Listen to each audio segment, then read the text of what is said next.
ప్రభువైన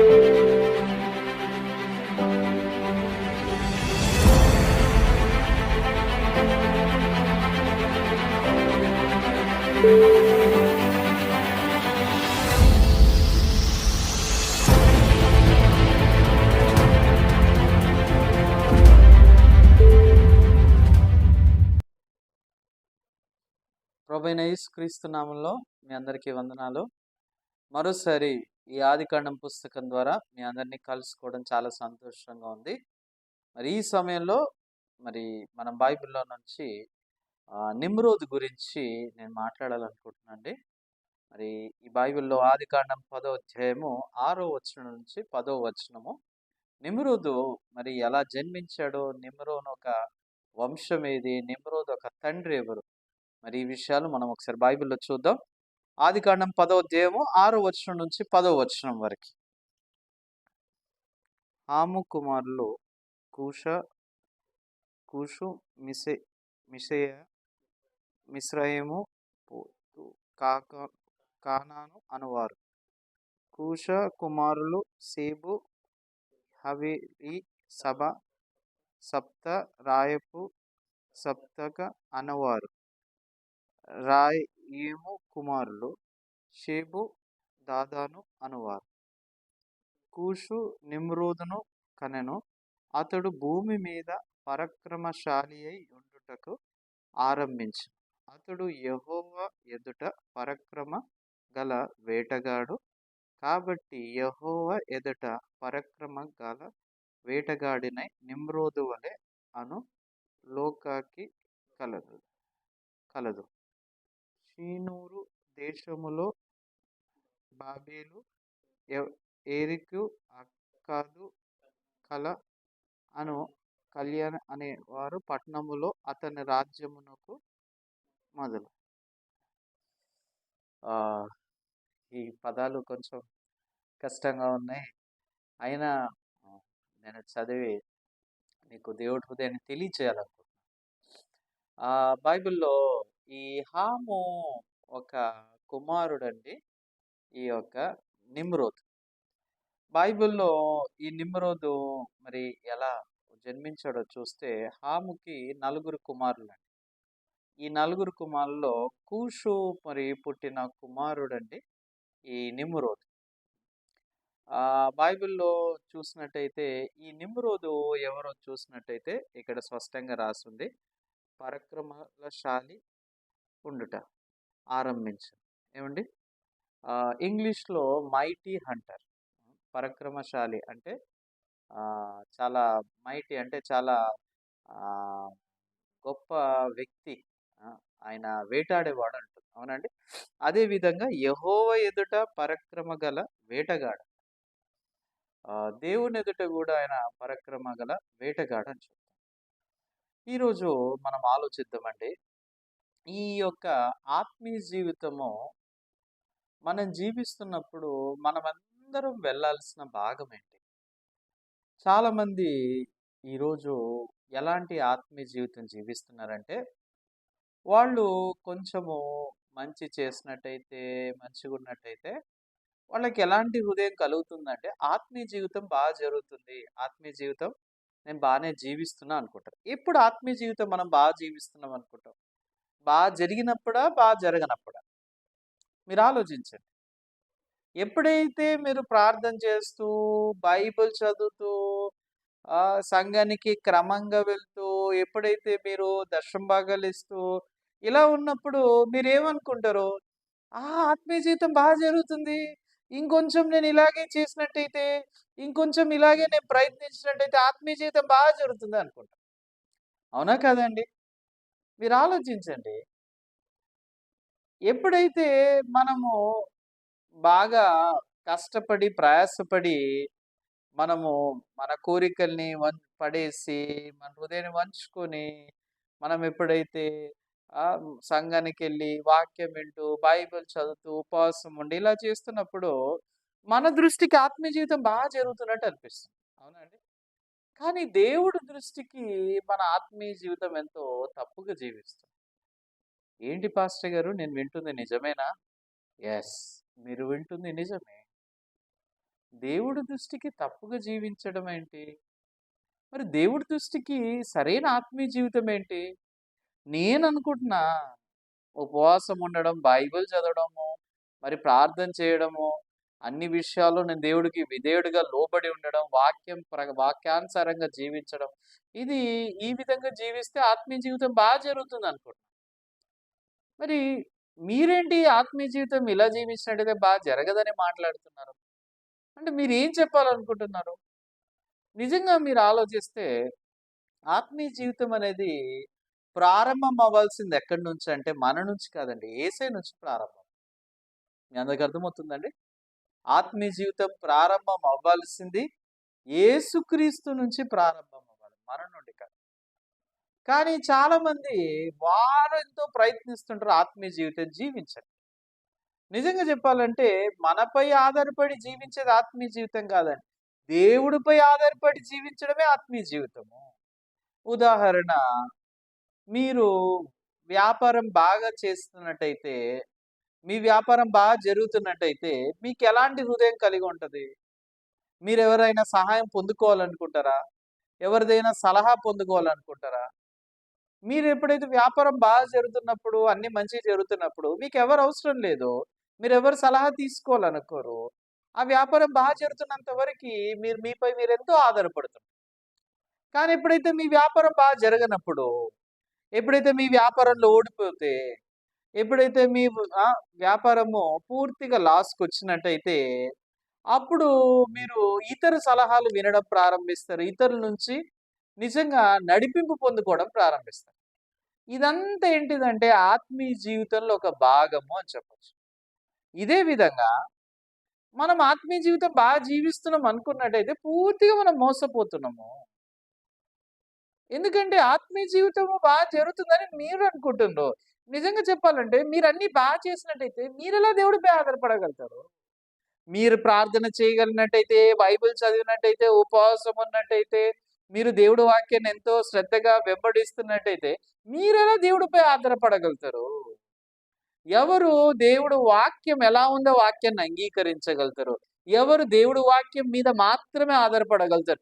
ఎవరైతే ఆత్మీయ జీవితంలో ఓడిపోతారో, ఎవరైతే ప్రార్థన చేయలేని వాళ్ళు, ఎవరైతే ఉపవాసం ఉండని వాళ్ళు, ఎవరైతే బైబిల్ చదవలేని వాళ్ళు, ఎవరైతే దేవుణ్ణి వెంబడించలేని వాళ్ళు, ఎవరైతే నిజంగా ఏ మంచి చేయలేని వాళ్ళు, ఇలాంటి వాళ్ళు దేవుడు మాటలపై ఆధారపడగలుగుతారు.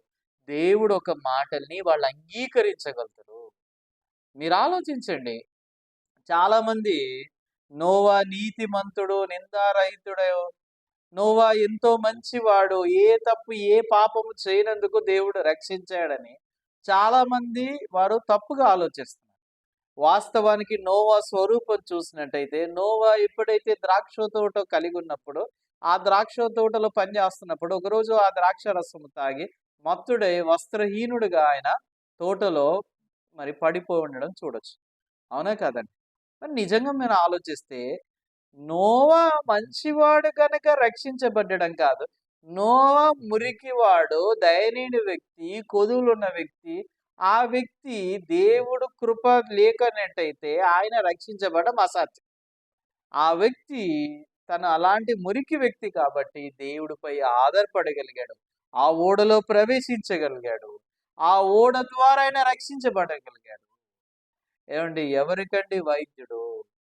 ఏమండి, మంచి వాళ్ళకి వైద్యుడు కాదండి. అనారోగ్యంగా ఉన్న వాళ్ళకి వైద్యుడు. మీరు ఎప్పుడైతే ఆత్మీయ జీవితం జరుగుతుందంటే మీరు అనారోగ్యంగా ఉన్న వ్యక్తులా? ఆరోగ్యంగా ఉన్న వ్యక్తులా? మీరు ఎప్పుడైతే ప్రార్థన చేయగలుగుతున్నారో, ఉపవాసం ఉండగలుగుతున్నారో, బైబిల్ చదవగలుగుతున్నారో, ఎప్పుడైతే మీరు సంఘాన్ని వెంబడించగలుగుతున్నారో, ఎప్పుడైతే మీరు దేవుడు మాటల్ని మీరు గైకొనగలుగుతున్నారో, అప్పుడు మీరు దేవుడిపై ఆధారపడడం అనేటిది దూరంగా వెళ్తున్న మార్గం. మరి పాస్టర్ గారు ఎలా దేవుడిపై మేము ఆధారపడి జీవించవచ్చు అంటే ఒకే ఒక మార్గం. మీరేం చేయలేనప్పుడు దేవుడి మాటలపై ఆధారపడాలి. మీరు ఓడిపోయినప్పుడు దేవుడి మాటలపై, మీరు సరిగ్గా నిజంగా చేయలేనప్పుడు అది మంచి సమయం దేవుడిపై ఆధారపడడానికి.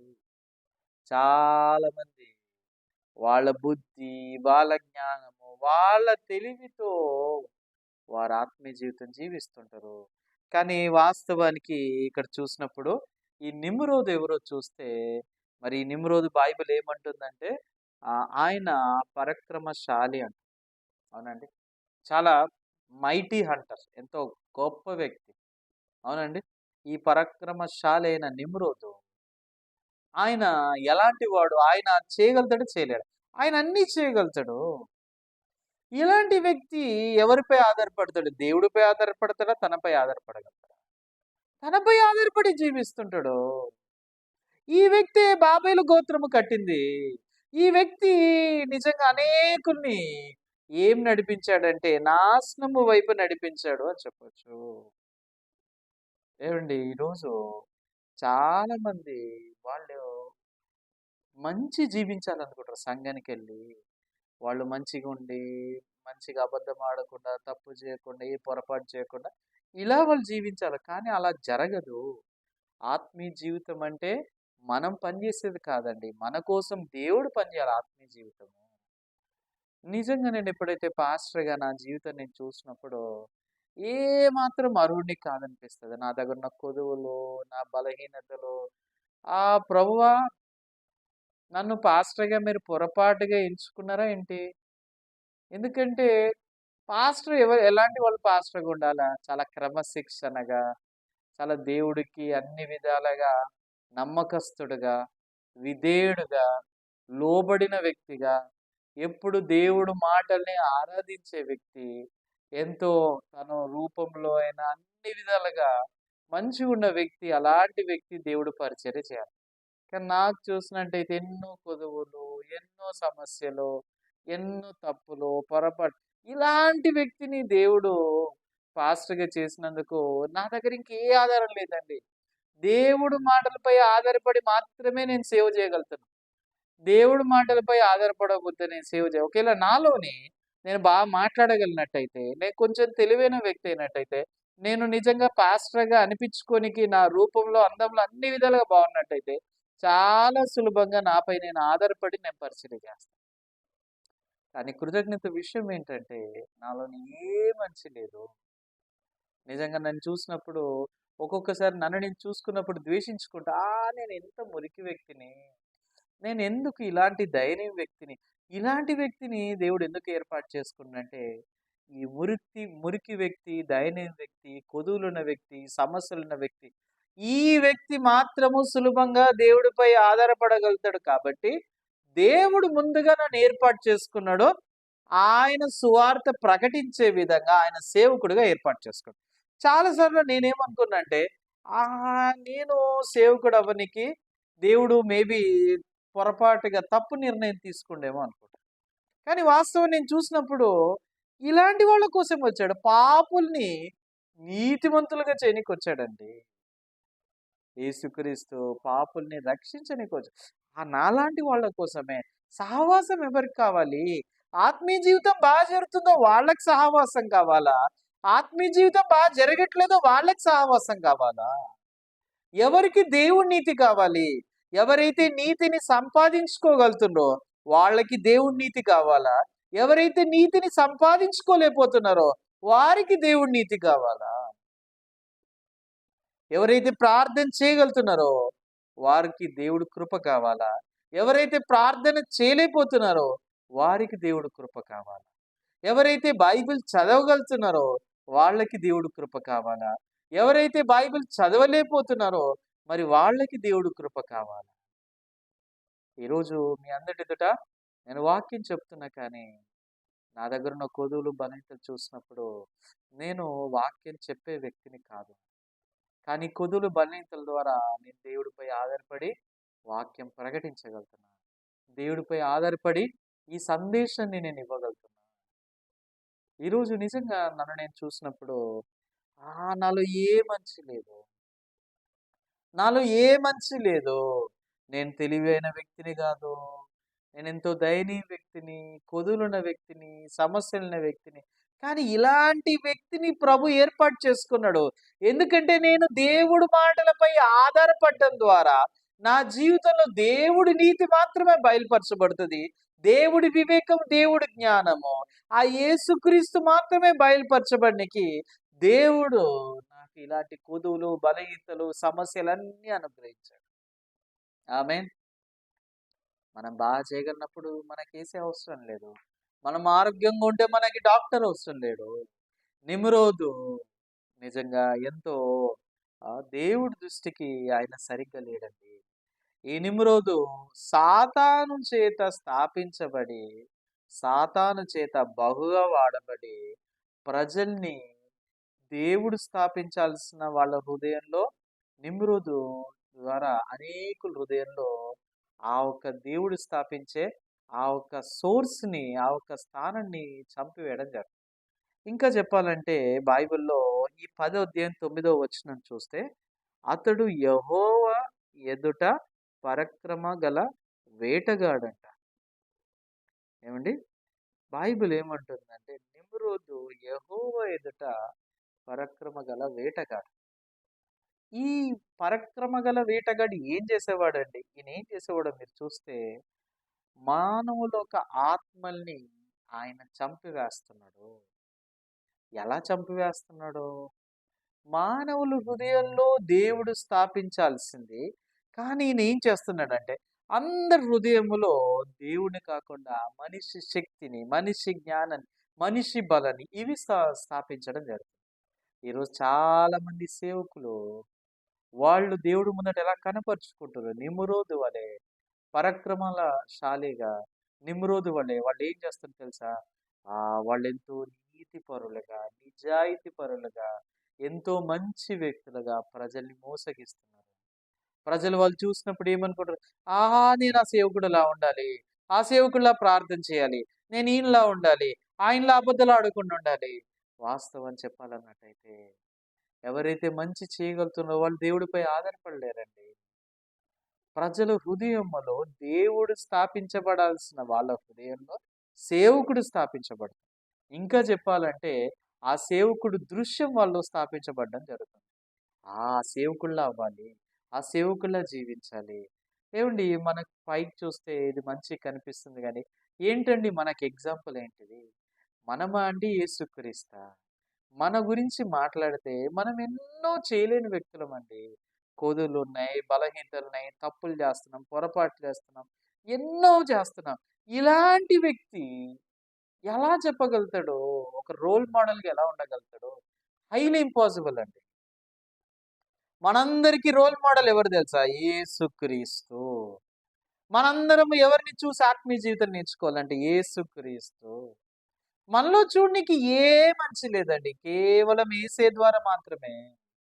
ఈ నిమ్రోదు ప్రజల హృదయములో దేవుణ్ణి కలుసుకోవాల్సిన వీళ్ళు, వాళ్ళ హృదయములో దేవుణ్ణి తొలగించి మానవుణ్ణి స్థాపిస్తుంది. నిమ్రోదు లాంటి వాళ్ళు మీరు మీ జీవితంలో కలిగినట్టయితే మీరు దేవుణ్ణి చూసి నేర్చుకోవాలనుకుంటారా? నిమ్రోదుని చూసుకొని నేర్చుకోవాలనుకుంటారా? నిమ్రోదు లాంటి వాళ్ళని చూసి నేను కూడా అలా పరాక్రమశాలిగా అవుతే బాగుంటుంది. నేను కూడా ఆ విధంగా ప్రార్థన చేయగలిగితే బాగుంటది. నేను కూడా ఆ విధంగా పాటలు పాడితే బాగుంటది. నేను కూడా ఆ విధంగా బైబిల్ చదివితే బాగుంటది. నేను కూడా ఎప్పుడైతే మనం చేయగలుగుతామో మనం ఇంకా ప్రభుపై ఆధారపడలేమండి. నేను అందుకే సింపుల్ ఎగ్జాంపుల్. మీ వ్యాపారం బాగా జరిగినట్టయితే మీరు వ్యాపారం చేయడంలో విడిచిపెట్టి వేరేళ్ళ సలహా తీసుకోగలుగుతారా? ఎప్పుడు వేరేళ్ళ సలహాలు తీసుకుంటారు. ఎప్పుడైతే వ్యాపారం చేయలేనప్పుడు, వ్యాపారం చేసే విషయంలో మీరు ఓడిపోయినప్పుడు, అప్పుడు మీరు వేరే యొక్క సలహాలు తీసుకొని, వాళ్ళ సలహాలు పొందుకొని, ఆ విధంగా వ్యాపారం చేస్తారు. అవునా కాదండి? ఒకసారి మీరు దేవుడి ముందట ఆలోచించండి. యెస్. ఈరోజు ఈ నిమ్రోదులాగా చాలా మంది జీవిస్తున్నారు. ఈరోజు చాలా మంది సేవకులు, సేవకురాలు అనేకులు ప్రజల్ని మోసం చేస్తారు. ఎలా మోసం చేస్తున్నారంటే వాళ్ళ హృదయంలో ఆ దేవుడు స్థాపించబడాల్సినవి వాళ్ళ హృదయంలో మనుషులు స్థాపించబడుతున్నారు. ఈరోజు మనం ఎవరమండి? మనం ఎంతో మురికి వాళ్ళము. మనం స్థాపించబడనీకి వీల్లేదు. మనం ఎంతో దయనీయ వ్యక్తులము, తప్పులు చేసేవాళ్ళం, అబద్ధం ఆడేవాళ్ళం, మోసం చేసేవాళ్ళము, ఎప్పుడు చెడు ఆలోచన, చెడు బుద్ధి కలిగి ఉన్న ఈ మానవులు ఇలాంటి వ్యక్తులు మనం ఏదో చేయడం ద్వారా ఈరోజు మన జీవితాలు బాగుపడతాయని కాదండి. కేవలం యేసుక్రీస్తు పనిచేయడం ద్వారా మాత్రమే మన జీవితాలు బాగుపడతాయి. ఆమేన్. ఇంకా మీకు స్పష్టంగా తెలియజేయాలన్నట్టయితే, దేవుడు కృపని వెతికే ప్రజలు ఎవరో మీరు చూస్తే కొదువులు ఉన్నవాళ్ళు, బలహీనతలు ఉన్నవాళ్ళు, ఏం చేయలేని వాళ్ళు, వీళ్ళు దేవుడిపై ఆధారపడగలరు. ఎవరైతే బాగా చేయగలుగుతున్నారో వీళ్ళు దేవుడిపై ఆధారపడలేరు. వాళ్ళు దేవుడిని వెతకలేరు. ఎవరండి దేవుడిని, నీతిని వెతకగలుగుతారు? నీతిని అంటే నీతిని ఎవరైతే కష్టపడినప్పుడు దేవుడు నీతిని సంపాదించే వాళ్ళు దేవుడి నీతిని పొందుకుంటారా? ఎవరైతే ఎంత కష్టపడినో పాపం మాత్రమే చేస్తున్న వాళ్ళు, పొరపాటు, ఇలాంటి వాళ్ళు దేవుడి నీతిని సంపాదిస్తారా? మీరు ఆలోచించండి. మనము దేవుడి ఎదుట ఎలా రావాలి తెలుసా? ప్రభువా, నేనెంత ప్రయత్నించినా బైబిల్ చదవలేకపోతున్నా. ప్రభా, నేనెంత ప్రయత్నించినా నేను సంఘాన్ని వెంబడించలేకపోతున్నా. ప్రభా, నేనెంత ప్రయత్నించినా వాక్యం వినే టైంలో నిద్రపోతున్నా. ప్రభా, నేనెంత ప్రయత్నించినా నిజంగా నేను ఎప్పుడైతే ప్రభువు ముందట మీ కొదువులు, బలహీనతలు వీటన్నిటితో వచ్చినప్పుడు, అప్పుడు మీరు దేవుడిపై చాలా సులభంగా ఆధారపడగలుగుతారు. దేవుడు మీకు సహాయం చేయగలుగుతాడు. దేవుడు మీ జీవితంలో గొప్పగా పనిచేయగలుగుతాడు. చాలా మంది పదాజ్ఞలు మరి వెంబడిస్తూ దేవుడు నుంచి కృపను పొందుకోవాలి. ఏమంటే మొదటి నుంచి ఆజ్ఞల్ని వెంబడించాలని ప్రయత్నించే హృదయం ఏంటిది? మీ హృదయంతో, మీ కష్టంతో, మీ బలంతో ప్రయత్నిస్తారు. ఇది ప్రయత్నిస్తే పొందుకునే నీతి ఆశీర్వాదం కాదండి. ఆశీర్వాదమైన నీతి అయినా యేసుక్రీస్తు నుంచి మాత్రమే మనం పొందుకోవాలి. ఆమేన్. యేసుక్రీస్తు నుంచి మాత్రమే పొందుకోవాలి. ఈరోజు మీరు ఒకసారి దేవుడి ముందట ఆలోచించండి. బైబిల్లో మరి మీరు ఇంకా చూస్తే లాజరస్ ఉన్నాడండి, రైట్? ధనవంతుడు, మరి పేదవాడైన లాజరస్. ఈ ధనవంతుడు చూడండి, ఆయన జీవించినన్ని రోజులు ఎలాంటి జీవితం జీవించాడు? ఎలాంటి కొదువులు ఏమీ లేకుండా ఐశ్వర్యము, ధనం అన్నీ కలిగి ఉండి సమృద్ధిగా జీవించాడు. ఆయన ఎప్పుడే గాని ఆయన సక్సెస్ఫుల్ పర్సన్‌లా ఉన్నాడు గాని ఫెయిల్యూర్‌లా లేడండి. ఆ వ్యక్తి చనిపోయిన తర్వాత ఆయన చూడండి, చనిపోయి నరకానికి వెళ్ళినా కానీ ఆయన అక్కడి నుంచి సలహా ఇస్తున్నాడు అబ్రాహాంకి. అక్కడి నుండి అబ్రాహాంకి చెప్తున్నాడు. అవునండి. అబ్రాహాంకి ఏం చెప్తున్నాడు? ఎప్పుడైతే తన ఈ ప్రదేశానికి నా సహోదరులు రాకూడదని చెప్పి అబ్రాహాంని ఏం అడుగుతున్నాడు? నిజంగా ఎవరినైనా సేవకుడిని పంపియమంట. అప్పుడు ఇక్కడ మీరు చూసినట్టయితే ఇక్కడ బైబిల్ ఏం చెప్తుందో చూస్తే, వారికి సేవకులైన మరి మోషే, ఇతర ప్రవక్తలు ఉన్నారని చెప్తారు. అప్పుడు ఆయన అబ్రహాం చెప్పినా గానీ లేదు, ఎవరైనా మృతుల నుంచి అక్కడికి వెళ్ళినట్టయితే అప్పుడు వాళ్ళు వింటారని చెప్పి నిరంతరంగా మీరు చూడండి, ఏ మాటలు అబ్రహాం మాట్లాడినా, ఆ ధనవంతుడు మాట్లాడే మాటలు చూస్తే ఒక్క మాట అబ్రహాంని అంగీకరించలేడు. ఈవెన్ ఆ వ్యక్తి చనిపోయి నరకంకి వెళ్ళినా ఆయన మాటలను ఆయన స్థాపించుకుంటున్నాడు. మీరు చూస్తే నిమ్రోదు లాంటి వ్యక్తులు ఈరోజు ఎంత కష్టం తెలుసా అండి వాళ్ళ ఆలోచన పడేనికి, వాళ్ళ హృదయాన్ని ఉపేక్షించనికి. ఎందుకంటే వారు ఎంతో బాల్యము నుండి వారి మీద వారి నమ్మకం ఏర్పాటు చేసుకుంటూ కష్టపడి ప్రయాసపడి వారు ఎప్పుడైతే విజయం గెలిచినప్పుడు వాళ్ళు ఏమంటారు? నేను బాగా చేస్తున్నా, ఆత్మీయ జీవితం బాగా జరుగుతుంది, నేను సంఘాన్ని బాగా నడిపేయగలుగుతున్నా, సహోదరులు బాగా నడిపిస్తున్నా, నా కుటుంబాన్ని బాగా నడిపిస్తున్నా, నా భార్యని బాగా నడిపిస్తున్నా, పిల్లల్ని బాగా నడిపిస్తున్నా, అన్ని బాగా నడిపిస్తున్నా అనుకుంటారు.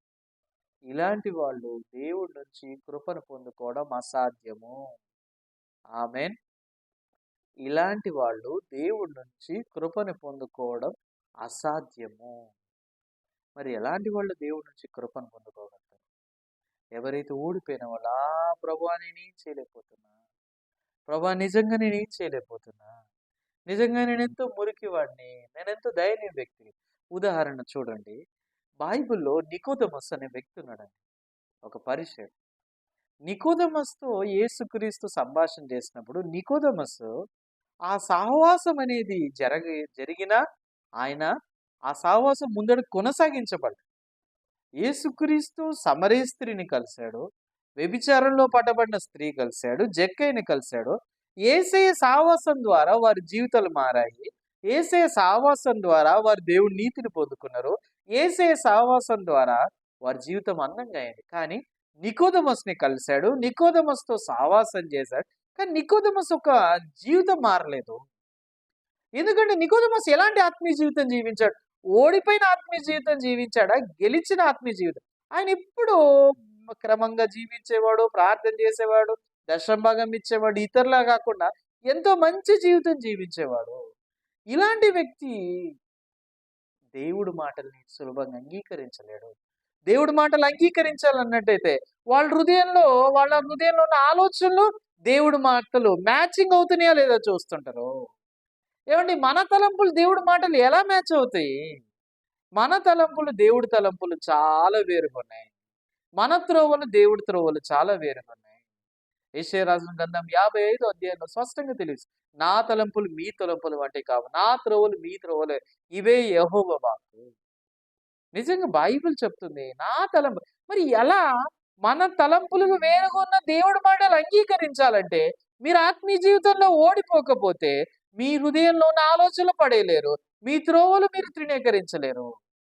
ఒకవేళ మీ ఆత్మీయ జీవితము ఏమండి బాగా జరుగుతున్నట్టయితే మీరు అస్సలు పడేయలేరు. ఎప్పుడు మీరు ఆత్మీయ జీవితంలో మీరు బాగా జీవించగలుగుతారు తెలుసా?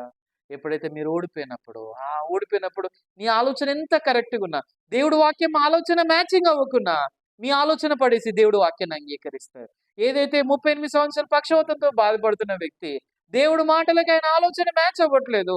ఆయనేమో 38 సంవత్సరాలు పడిపోయి ఉన్నాడు. కానీ దేవుడి మాట లేచి పరిపెత్తుకొని నడవమని చెప్తుంది. ఆ మాటల్ని ఎప్పుడైతే అంగీకరించినప్పుడు లేచి పరిపెత్తుకొని నడవడం జరిగింది. మీ అందరికి అర్థమవుతుందండి. దేవుడి మాటలు ఈరోజు మన హృదయాన్ని ఎలా మ్యాచ్ అవుతుంది? చాలా మంది ఈరోజు దేవుడి మాటలు అంగీకరించలేకపోతారు. యేసయ్య మన పాపం తొలగించాడన్నా, యేసయ్య మనం పరిశుద్ధులు చేశాడన్నా, యేసయ్య నీతిమంతుడు చేశాడన్నా, వాళ్ళ హృదయంలో ఉన్న ఆలోచనతో మ్యాచింగ్ చేసుకుంటున్నారు. యేసయ్య నీతిమంతుడు చేస్తే నేను నీతిమంతుడినా? యేసయ్య పరిశుద్ధుడు చేస్తే నేను పరిశుద్ధుడినా? నేను పరిశుద్ధుని కాదు, నేను నీతిమంతుడు. నిరంతరంగా వారి హృదయము ఇది మ్యాచ్ చేసుకుంటున్నారు. నిజంగా చెప్పాలంటే మీరు ఆత్మీయ జీవితంలో మరి ప్రారంభించాలంటే ఆ ప్రారంభం ఎక్కడి నుంచి? ఓటమి ద్వారా ప్రారంభమైతే ఆత్మీయ జీవితం.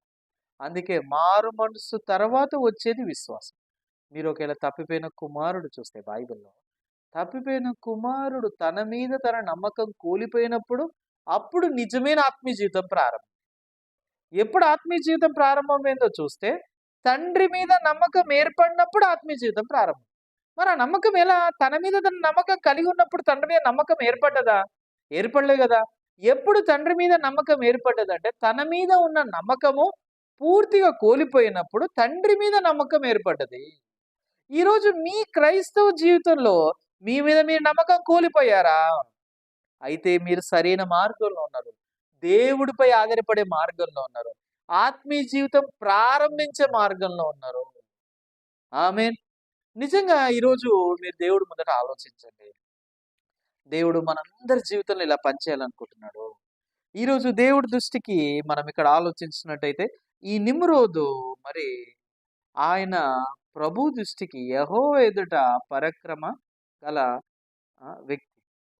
మరి ఈ వ్యక్తి నిజంగా నేను ఎప్పుడైతే చూసినప్పుడు ఈయన ఎంతో గొప్ప వ్యక్తిగా, ఎంతో చాలా శక్తిమంతునిగా అన్ని చేయగలిగిన వ్యక్తులుగా ఉన్నాడు. కానీ ఇలాంటి వ్యక్తి ఆత్మీయ జీవితం ఎప్పటికీ జీవించలేడు. మీరు కూడా దేవుడి ముందట ఎలా ఉన్నారు? ఈరోజు మీరు దేవుడి ముందట ఎలా జీవించాలి? చాలా మంది ఎలా ఎంకరేజ్ చేస్తుంది తెలుసా? సోదరులా మీరు చేయగలుగుతారు. మీరు చేయగలుగుతారు. మీరు కొంచెం ప్రయత్నిస్తే చేయగలుగుతారు. ఏమండి, మనం ప్రయత్నిస్తే చేసేది కాదండి ఇదేదో. ఆత్మీయ జీవితం అంటే మనం ప్రయత్నిస్తే చేసేది కాదండి. మనం పూర్తిగా మన ప్రయత్నం అంతా అయిపోవాలి. మనం ఓటమి వైపు రావాలి. మనం పూర్తిగా ఖాళీ అయిపోవాలి. ఎలా అయితే పేతురు ఖాళీ అయిపోయాడో, ఎలా అయితే మనం పూర్తిగా ఓడిపోతామో అది సమయం అండి. దేవుడిపై పూర్తిగా ఆధారపడడానికి అది సరైన సమయము. ఆమేన్. దేవుడు పనిచేసే చోటు ఎప్పుడైతే మనం ఓడిపోయినప్పుడు దేవుడు పనిచేసే స్థలముగా మారుతుంది.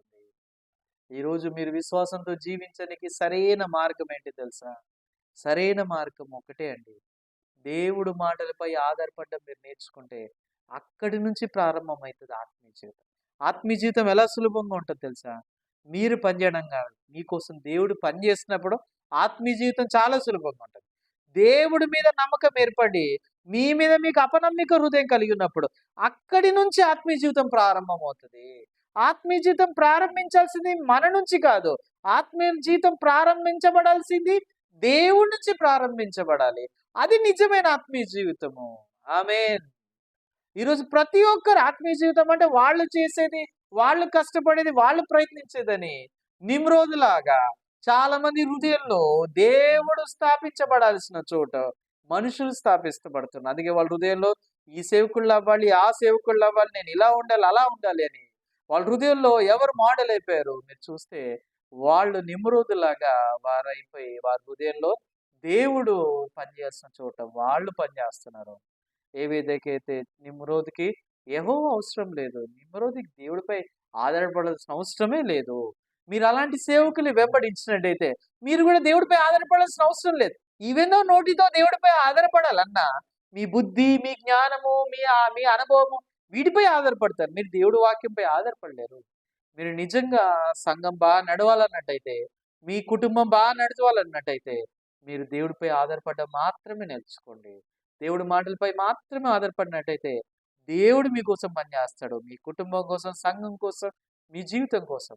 అప్పుడు నిజంగా మీరెంతో సంతోషకరమైన జీవితాన్ని జీవించగలుగుతారు. నేను ఇంతవరకు చెప్పాలనుకుంటున్నా. ప్రార్థన చేసుకుని తల వంచినట్లయితే ప్రార్థన చేసుకోండి. పరిశుద్ధమైన తండ్రి, మహోన్నతుడైన యేసయ్య, ప్రభా నీకు వందనాలు స్తోత్రం ప్రభా. మరోసారి నిమ్రోదుని ద్వారా ప్రభా మమ్మల్ని మేము పరీక్షించి చూసుకునికి ఇచ్చిన అవకాశం బట్టి వందనాలు.